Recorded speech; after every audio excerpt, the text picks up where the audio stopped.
Le micro-lycée de la Guadeloupe, une seconde chance pour ceux qui ont décroché de l'école. Le nouvel établissement attend des candidats. Pointe-à-Pitre et la rentrée, ce n'est pas vraiment la reprise pour tous les commerçants. Vous ne pourrez plus régler en espèces des transactions dépassant 1 000 €. Des commerçants craignent les effets de cette mesure. Le journal, Nicolas Beaubrois.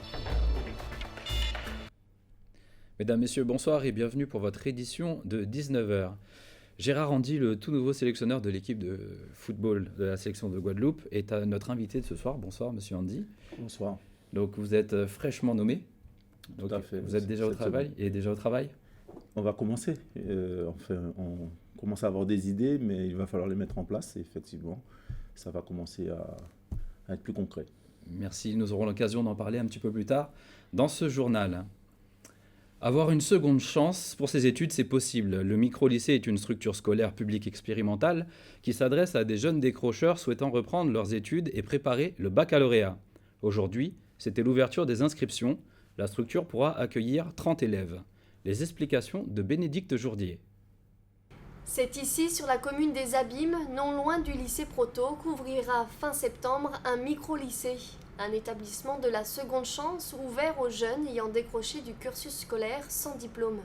Ils ne seront pas mis en confrontation directe avec les lycéens, donc ils sont vraiment libérés. Là, on n'a pas de complexe, on n'y a pas de promiscuité, on est bien. Ce matin se tenait donc une réunion au lycée Carnot à Pointe-à-Pitre. Une première présentation du programme, du corps enseignant et des conditions d'inscription. Je suis très satisfait parce que j'ai eu toutes les informations nécessaires et éventuellement, dans l'immédiat, je pourrais m'entretenir avec un des coordonnateurs pour pouvoir procéder au premier pas à l'inscription. Pour pouvoir s'inscrire, il faut avoir entre 16 et 25 ans, avoir quitté le lycée depuis plus de 6 mois et surtout être très motivé. Il faut absolument que le jeune nous montre qu'il a envie de pouvoir construire sa vie. Il faut qu'il nous montre qu'il a bien galéré pendant quelques temps. On a des moyens qui sont mis à sa disposition, mais il faudra qu'il nous dise qu'effectivement, il est prêt à revenir scolairement. Il ressent aujourd'hui le besoin et l'ambition d'appréhender, d'avoir un bac général ou technologique. J'ai fait un CAP de petite enfance que j'ai eu en 2014. Puis j'ai fait la prépa au concours d'auxiliaire de puériculture, d'entrée en école, que je n'ai pas eu. Donc là, j'essaie d'essayer pour avoir le bac, pour faire mon deuxième souhait qui est de devenir agent d'escale. Dans les classes, les élèves ne seront pas plus de 15. Ils seront accompagnés, soutenus par leurs professeurs à travers des entretiens individuels et des temps de travail collectifs. Un projet pédagogique alternatif qui a tout de suite séduit ce professeur de mathématiques. Au sein même d'un lycée classique, je pensais déjà à trouver une autre façon d'enseigner les mathématiques. Donc, ce projet de micro-lycée tombait à point nommé. 2 coordinateurs et 7 professeurs ont été recrutés pour créer une équipe proche des jeunes. En dehors des études, diverses activités seront proposées toute l'année, comme du théâtre, du kayak ou encore de la voile traditionnelle. L'objectif est d'aider les jeunes à se reconstruire. Obtenir le bac, bien sûr, mais surtout trouver une place dans la société. La rentrée au micro-lycée devrait avoir lieu d'ici la fin du mois. Et puis, c'était la rentrée également à l'Université des Antilles qui s'annonce sous de bons auspices. Le nombre d'inscriptions est en augmentation par rapport à l'année dernière.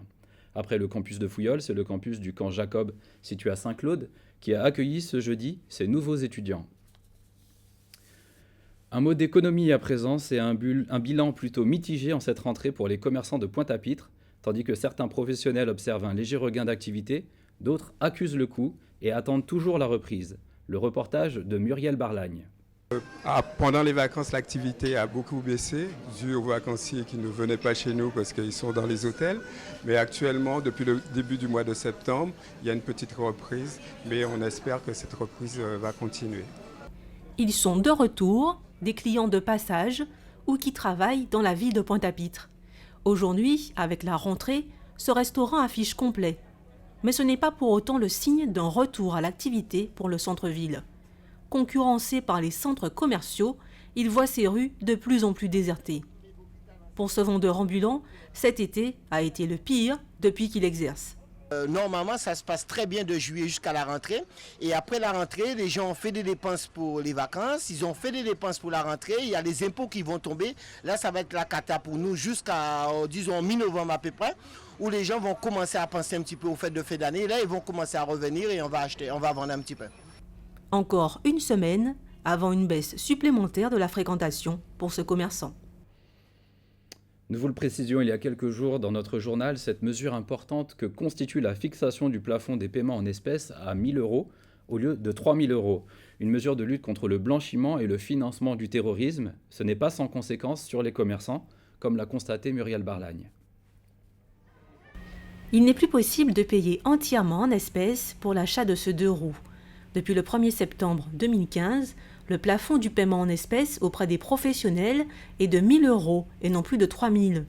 Dans cette enseigne de vente de motos et de vélos, environ 30% des clients avaient l'habitude de tendre des billets pour régler leurs factures. On fait encore partie des générations bas de laine, des personnes qui économisent jour par jour, centime par centime, et il arrive bien souvent qu'il y ait des personnes retraitées voulant acheter un petit 2 roues, un petit 50 cm3 ou un petit 125 cm3, qui ont des économies chez eux et qui veulent pouvoir payer une partie du véhicule. Je ne parle pas de la totalité du véhicule, mais une partie du véhicule en espèces.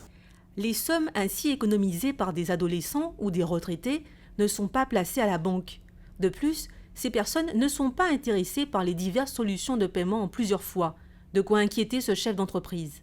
Là, ça va freiner quand même considérablement la vente des engins. Nous allons essayer de les orienter sur un crédit, mais qui dit crédit dit intérêt, dit beaucoup de papiers à fournir, et ces personnes-là ne sont pas forcément susceptibles de pouvoir fournir des papiers, de pouvoir accéder aux sociétés de crédit.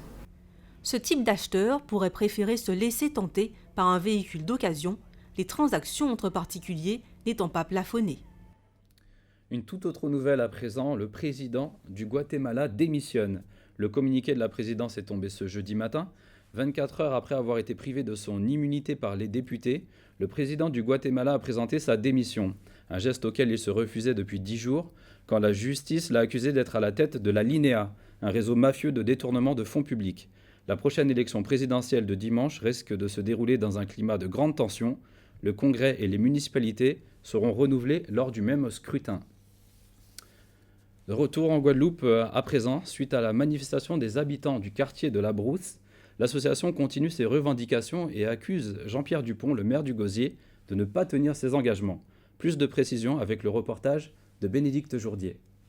Une citerne et seulement 2 palettes de packs d'eau, c'est ce qu'a reçu l'association des habitants du quartier La Brousse de la part de la mairie du Gosier après la manifestation de lundi dernier. Je suis déçu par les élus qui ont pris la décision de ne pas envoyer l'eau comme ça devait être. Alors là, sur les 30 palettes que le maire nous a promis, il n'y a eu que 2 palettes qui ont été déposées hier au lieu de lundi, comme ça avait été décidé. Donc il n'y a eu que 2 palettes qui ont été déposées ici depuis hier. Donc alors là, les gens qui demandent de l'eau, ils n'en ont pas. Une palette contient environ 80 packs, un nombre insuffisant pour approvisionner cette section. L'eau de la citerne, elle, est non potable.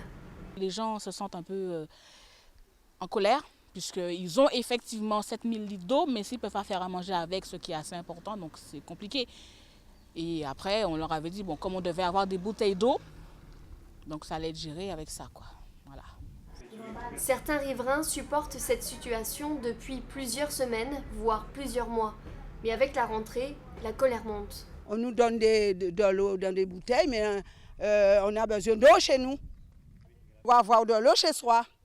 Je suis d'accord pour payer l'eau, mais il faut avoir de l'eau. On m'envoie une facture de 300 €. J'étais à la régie de Monalo. On dit qu'on sait qu'on ne peut pas payer ça. 300 € en panier de l'eau. Venez à casa moi, panier de l'eau, robinet là sec. Le robinet est sec aussi chez la voisine. Au sommet du Morne, elle se débrouille comme elle peut. Tous les matins, on n'a pas d'eau. Ça date, ça fait un moment, hein. Je ne peux pas dire combien de temps, mais ça fait un moment qu'on n'a pas d'eau.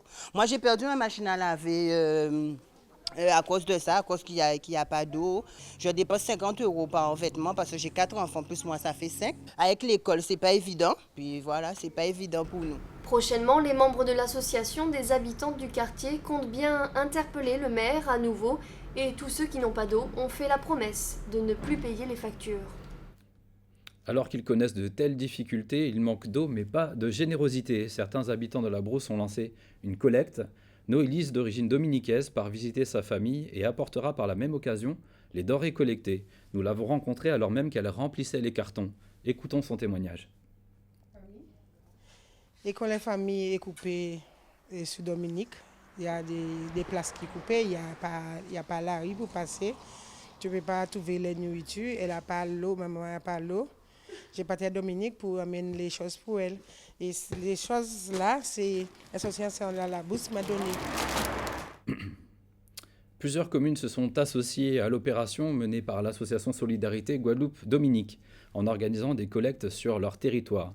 D'autres organisations également participent à cet élan de solidarité, comme l'organisatrice de la Gratiféria ou l'équipe de la série Meurtre au paradis en tournage actuellement sur la commune de Déhay. Concernant les tours d'eau à présent, donc les sections concernées aujourd'hui étaient pour les communes de Goyave et Gosier. Donc comme ça va apparaître sur votre écran, donc au niveau de Goyave, c'est le bourg qui était concerné et Christophe Ouest. Et au niveau de Gosier-Est, donc ça allait de la Grande Ravine, Riviera, jusqu'au boulevard Amédée-Clara. Demain, vendredi 4 septembre, ce sera Saint-François, donc la commune de Saint-François qui sera concernée, le bourg, Pradel, quartier Cayenne, Saline-Ouest, allant jusqu'à Simonière, du Bédou, Princesse, des Varieux, des Bonnes, et également la Désirade qui sera concernée, qui concernera l'ensemble de l'île. Donc je vous rappelle que les tours d'eau sont prévus pour une durée de 24 heures, de 12h à 12h le lendemain. En cas de coupure, au-delà de ces coupures d'eau, de ces tours d'eau, vous pouvez le signaler au numéro indiqué en bas de l'écran. Un mot de sport à présent, nous vous en parlions hier, dans notre édition d'hier, vous le voyez sur ces images qui vont apparaître. La Ligue de football de Guadeloupe a désigné son nouveau sélectionneur au terme de cette réunion où il était également question de l'organisation de la saison qui débute.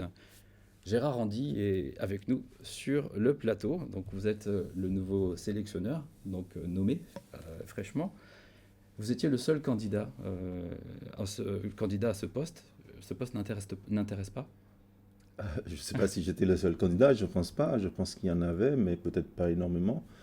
Et peut-être pas totalement intéressé ou sur des conditions qui étaient posées quand même par la Ligue et qui faisaient que tout le monde ne pouvait pas vraiment se présenter ou être disponible pour cela.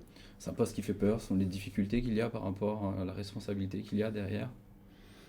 Qui fait peur, bon, il ne me fait pas peur, mais peut-être qu'il fait peur à certains, mais c'est vrai que c'est une responsabilité que... on attend beaucoup peut-être des personnes qui vont être en charge. Et donc, moi, je tiens à prendre mes responsabilités, je les prendrai. Donc, un sélectionneur, quel est vraiment pour vous, selon vous, le rôle d'un sélectionneur ? Faire une sélection, c'est un peu bête à dire en fait. Et chercher à avoir la meilleure équipe possible. Non pas les meilleurs joueurs forcément, mais la meilleure équipe pour avoir les meilleurs résultats possibles. Et surtout, aller vers les objectifs qui sont posés par le bureau directeur de la Ligue. C'est-à-dire avant tout se qualifier pour les compétitions importantes de la zone. Et quel type de compétition ? Avant tout, on aura la Digicel Cup, qui est une compétition majeure sur la Caraïbe. Et ensuite, éventuellement, en cas de bons résultats, une qualification pour la Gold Cup. Mais je tiens à préciser qu'il ne s'agit pas seulement de résultats et de qualification, mais il s'agit aussi beaucoup de formation, de mise en place, de rénovation et en fait... de remettre en marche une dynamique qui puisse permettre que notre football, au niveau de la sélection, soit vraiment efficient. Est-ce que vous comptez faire appel à des professionnels pour renforcer l'effectif ? Des professionnels guadeloupéens, oui, puisqu'ils sont guadeloupéens. Ils ont le droit de jouer dans la sélection de leur pays, de leur région, tout du moins. Vous avez des noms en tête ? Actuellement, non, pas encore. Il y avait déjà un groupe de professionnels qui était sur les listes précédentes. La porte n'est pas fermée, mais c'est vrai qu'on va devoir refaire un tour d'horizon.